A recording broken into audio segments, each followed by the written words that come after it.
Good evening बच्चों, कैसे हैं आप लोग? बढ़िया चल रही पढ़ाई? बहुत बढ़िया। तो पीवाईक्यू सीरीज में बेटा आज एक नया चैप्टर लिया, आयनिक इक्विलिब्रियम। ठीक है, तो आयनिक इक्विलिब्रियम का ये पार्ट फर्स्ट है। इसके कुछ क्वेश्चंस करेंगे, फिर इसके एक दो पार्ट और लेके आएंगे। ठीक है, तो फिर पूरी फिजिकल केमिस्ट्री के हम ठीक ठाक क्वेश्चंस जो मुझे लग रहा है कि एग्जाम ओरिएंटेड है उनको मैं करा रहा हूँ। ठीक है बेटा, तो चलो पहला क्वेश्चन देखते हैं। ठीक है, आपके स्क्रीन पे है पहला क्वेश्चन।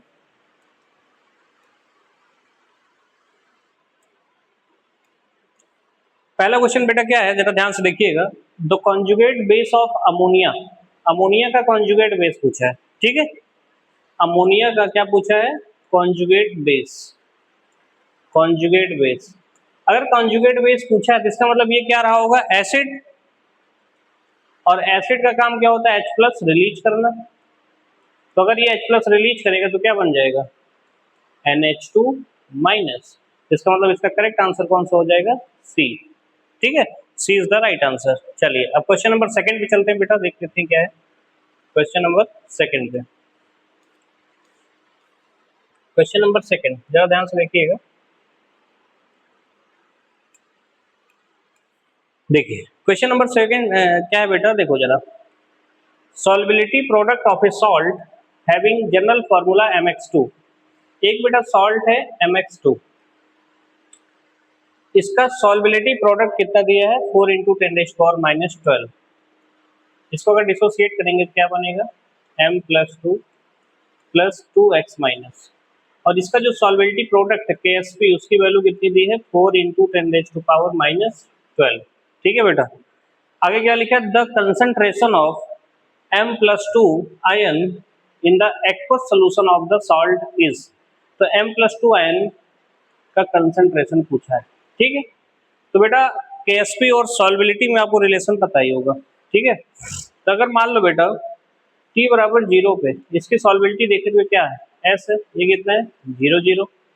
T बराबर T पे ये 0 है, ये S है, ये 2S है। तो इसके लिए KSP लिखेंगे तो क्या होगा? KSP इक्वल टू सॉल्बिलिटी S है इंटू 2S, और ये जो 2 है ये पावर में चला जाएगा तो कितना हो जाएगा? 4S cube. तो KSP इक्वल टू हो गया बेटा 4S क्यूब। KSP की वैल्यू कितनी है देखिएगा ध्यान से, KSP की वैल्यू कितनी है? KSP की वैल्यू है 4 into 10⁻⁻12 equal to 4S cube. तो S क्यूब इक्वल टू कितना हो गया? 4 इंटू 10⁻⁻12। ठीक है, डिवाइडेड बाई 4। 4 से 4 क्या हो गया बेटा? कैंसिल। तो S इक्वल टू क्या हो गया? 10⁻⁻12 तक जो रूट निकालना है तो ये बाहर आ जाएगा 10⁻⁻4। ठीक है, तो यहाँ S की वैल्यू हो गई 10⁻⁻4, मतलब M प्लस 2 आयन का कंसंट्रेशन कितना हो गया? 10⁻⁻4। तो इसका करेक्ट आंसर कौन सा हो जाएगा? B, 1 into 10⁻⁻4। ठीक है, देख लीजिए इसको फटाफट। सॉल्बिलिटी प्रोडक्ट और KSP पे मतलब उसके रिलेशन पे क्वेश्चन है। थर्ड नंबर का क्वेश्चन देखते हैं बेटा, जरा ध्यान से देखिएगा। थर्ड नंबर का क्वेश्चन, थर्ड नंबर का क्वेश्चन।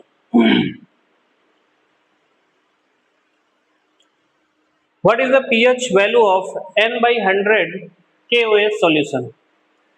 पोटेशियम हाइड्रोक्साइड का सोल्यूशन है, नॉर्मलिटी कितना दिया है? 1/1000, या इसको लिख सकते हैं 10⁻⁻3। ठीक है, अब बेटा देखो इसमें आपसे पूछा है कि पीएच पूछा है, तो पीएच इक्वल टू क्या होता है बेटा? आप एक काम करो, यहाँ से पीओएच भी निकाल सकते हो, है ना? पहले पीओएच निकाल लो फिर पीएच निकाल लो। ठीक है, फिलहाल देखिए जो ये नॉर्मलिटी दी है इसको पहले मोलरिटी में चेंज करो। तो नॉर्मलिटी इक्वल टू क्या होता है? Molarity into valency factor. तो नॉर्मलिटी कितना है? 1/1000 equal to molarity into valency factor कितना हो जाएगा? 1 KOH का। तो मोलरिटी इक्वल टू कितना आ जाएगा? 1/1000 1/1000 मतलब आ जाएगा 10⁻⁻3। ठीक है, अब ये मोलरिटी आ गई। ठीक है बेटा, क्या आ गई बेटा? ये मोलरिटी। अब जरा देखिएगा KOH को डिसोसिएट करो तो क्या बन जाएगा? K plus OH minus. इसकी मोलरिटी कितनी दी है? 10⁻³ तो OH माइनस की मोलरिटी कितनी हो जाएगी 10⁻³ तो अब आप POH निकाल सकते हो। POH इक्वल टू होता है माइनस लॉग OH आयन का कंसंट्रेशन, तो माइनस लॉग OH आयन का कंसंट्रेशन कितना है बेटा 10⁻³ मतलब POH आ गया 3। POH कितना आ गया 3। आपको पता है PH plus POH equal to 14 होता है, तो आपको निकालना है पीएच, तो पीएच इक्वल टू क्या हो जाएगा 14 माइनस POH मतलब 14 माइनस 3 मतलब आ जाएगा आपका 11। तो इसका राइट आंसर कौन सा हो जाएगा 11।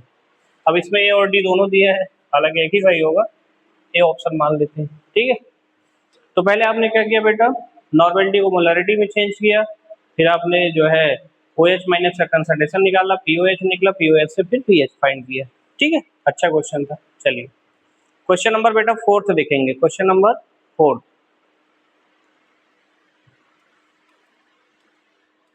क्वेश्चन नंबर 4 देखो। क्वेश्चन नंबर 4 में ध्यान से देखिए बेटा, equal volume of 0.5 N acetic acid and 0.5 N sodium acetate are mixed, what is the pH of the resultant solution.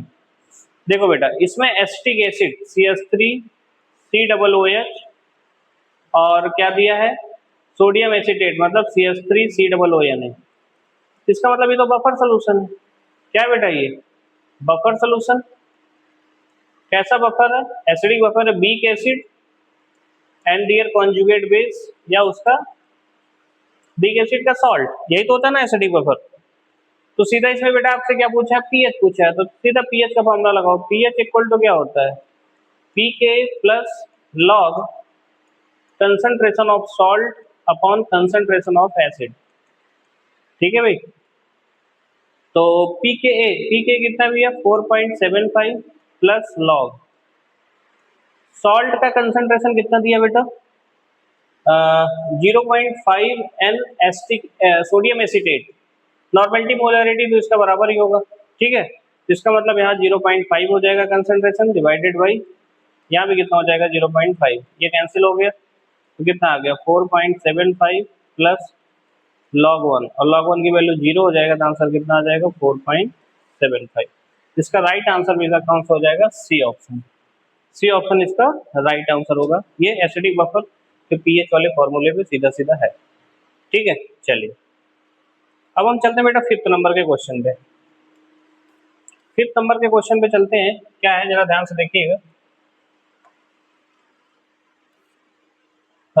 KSP of 2 ionic salt MX2 MXE जितना है इतना। ठीक है, KSP दिया है, दो सॉल्ट है बेटा MX2 और MX। इसका KSP कितना दिया है बेटा KSP1 इसका मान लेते हैं 5 इंटू 10⁻⁻13 और इसका KSP2 मान लेते हैं, ये कितना दिया है 1.6 into 10⁻⁻11 respectively. The ratio of the molar solubility of MX2 and MX। अगर इसकी मोलर सॉल्बिलिटी S1 मान लें, इसकी मोलर सॉल्बिलिटी S2 मान लें, तो आपसे पूछा है कि S1 और S2 का रेशियो क्या होगा। ठीक है, तो बहुत आसान क्वेश्चन है, ये कर सकते हो आप।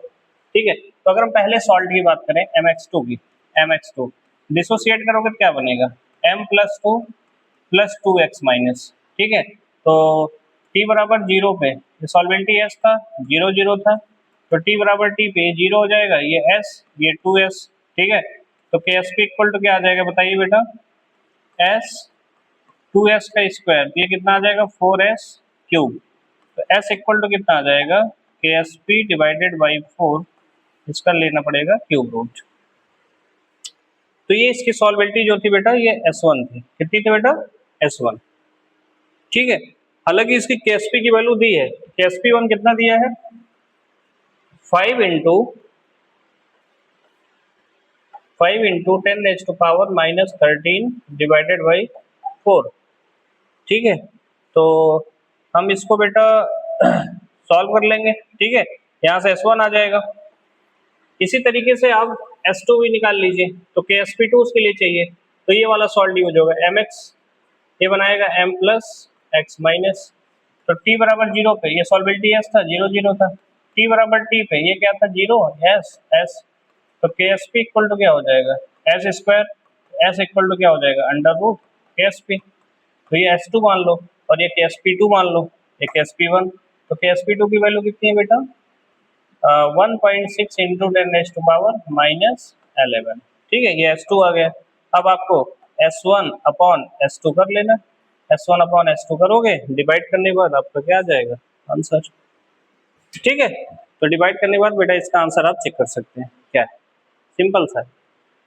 चलिए अब क्वेश्चन नंबर 6 देखते हैं हम लोग। क्वेश्चन नंबर 6 देखिएगा। क्वेश्चन नंबर 6 क्या है बेटा, ध्यान से देखना आप। ठीक है, which of the following does not form a buffer solution, इसमें कौन बफर सोल्यूशन नहीं फॉर्म करता। ठीक है, बफर सोल्यूशन फॉर्म नहीं करेगा। ठीक है, तो ये देखो सेकंड ऑप्शन हो जाएगा सीधा सीधा, ये वीक एसिड है और ये स्ट्रॉन्ग बेस है, ये कोई बफर सोल्यूशन थोड़ी ना बनाएगा। ठीक है, तो मतलब ये बी ऑप्शन हो जाएगा इसमें बिना कुछ देखे। चलिए 7वें नंबर का क्वेश्चन देखते हैं।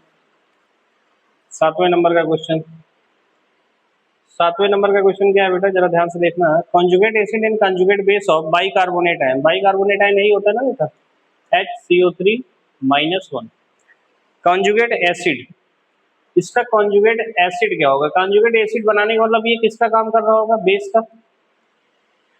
और बेस का काम क्या होता है, H+ एक्सेप्ट करना। तो ये H+ अगर एक्सेप्ट करेगा तो क्या बना लेगा, H2CO3।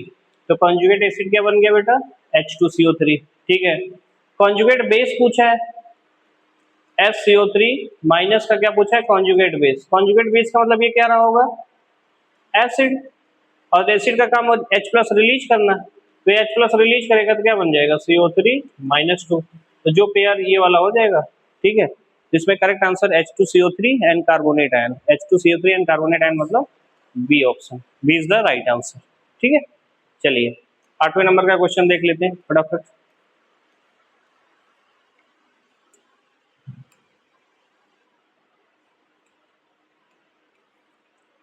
The ionic product of water with increase in temperature. ठीक है बेटा, आपने ionic product of water KW पढ़ा था। दो टेम्परेचर मैंने आपको बताया था, 25 डिग्री सेल्सियस, 90 डिग्री सेल्सियस। ठीक है बेटा, समझ में आया नहीं समझ में आया।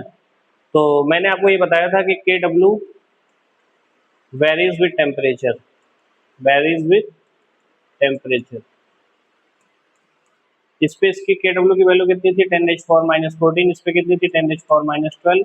तो टेम्परेचर बढ़ाने में इसकी वैल्यू बढ़ गई, मतलब the ionic product of water increases in temperature, the ionic product of water with increase in temperature increases. तो बी ऑप्शन हो जाएगा, मतलब KW और टेम्परेचर में कैसा रिलेशन है, इनवर्स का। सॉरी, डायरेक्टली प्रोपोर्शनल है। एक बढ़ाएंगे दूसरा बढ़ेगा। चलिए 9th नंबर का क्वेश्चन देख लो भाई। 9th नंबर का क्वेश्चन देखिए फटाफट। What is the pH at which MgOH start to precipitate from a solution containing 0.1 m magnesium ion।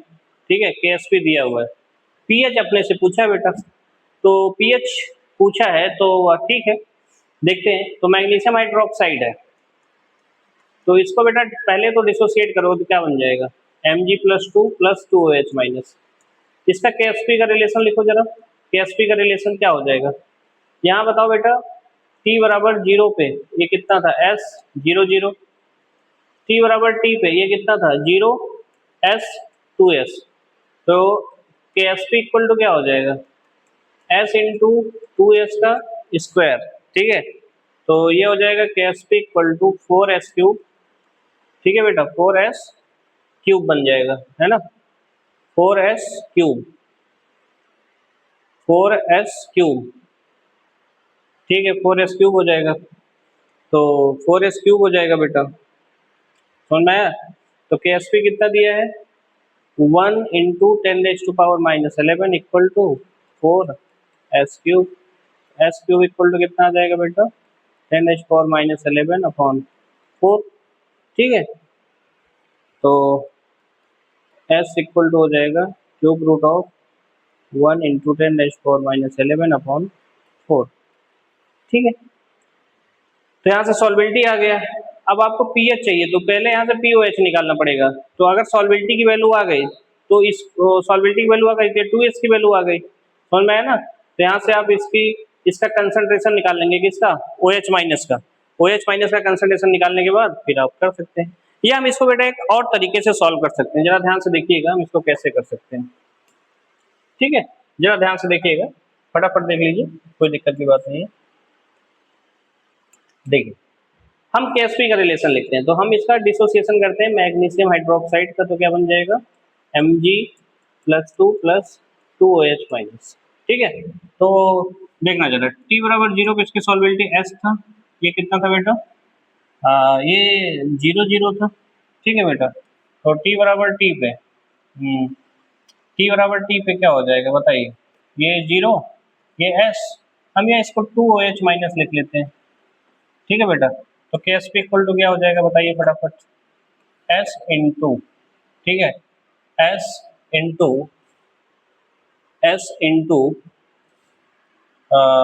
OH minus ion का कंसंट्रेशन 2 है और इसका स्क्वायर कर देंगे हम, ठीक है बेटा। तो ये आ जाएगा कितना, 4 into S into OH minus ion का कंसंट्रेशन का स्क्वायर कर देंगे, KSP है।